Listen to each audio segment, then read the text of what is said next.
For the average person, being on camera is as frightening as being at the dentist. In this installment of Cruise Control's podcast series, we'll cover the aspects of doing an on-camera interview in a way that will help your interviewee be their best.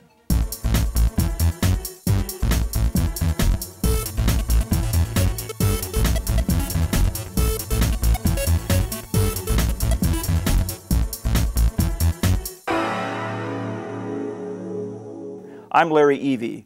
I've been involved in production since the late 70s and have been working with the wonderful people at Cruise Control for the last several years. In this podcast, we're going to cover what you can do before and during the shoot to help your interviewee be their best on camera. This will be great information for everyone. Even those of you who are seasoned shooters should be able to pick up some new ideas too. As always, Cruise Control asks that you call the producer as soon as you receive your shoot confirmation.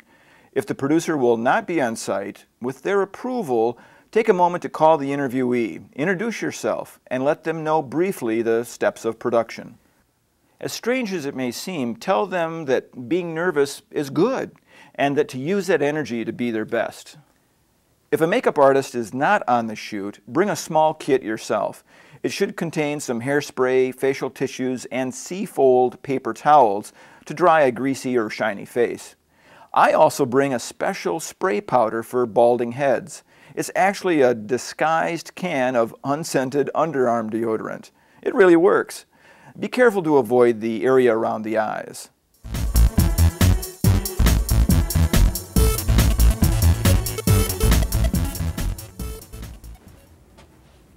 Once you're at the location, there are several things that you can do to help your interviewee before they arrive.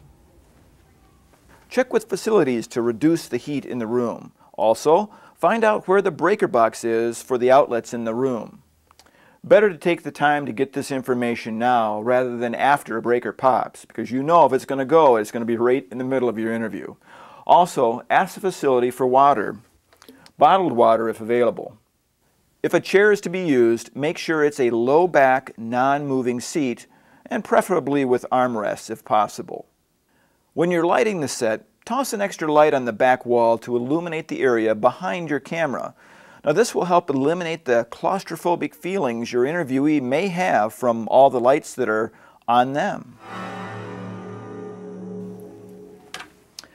Once the room and lighting is set, leave the lights on. When the interviewee arrives, introduce yourselves outside of the room and then take them into the fully lighted set. If a makeup artist is on hand, show the interviewee the room before they go into makeup, and this will help set them at ease as well.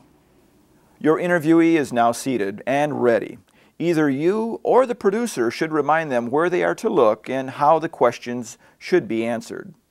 For most interviews, you'll find it's helpful to have the interviewee talk as if they are talking to a single person rather than to a large audience. It's a good idea to turn off your camera's tally lights too. They could be distracting to your interview. If you feel the subject is really nervous, work out a way to silently let the producer know you've begun rolling tape. This is going to help avoid the shock of "we're on" to your interviewee. As the interview is taking place, avoid distracting movements behind the camera. This could cause the interview subject to lose their train of thought. Okay, the interview's over and everything went well. Now, as soon as you can, turn on the house lights, and this is going to help to avoid anyone tripping or stepping on your cables. Be sure to get a business card to include with the recorded tape for the editor. It's a nice extra touch the post-production people will appreciate. All these ideas seem small and trivial to help individuals be their best on camera, but together they could make a big difference in the final quality of your interview.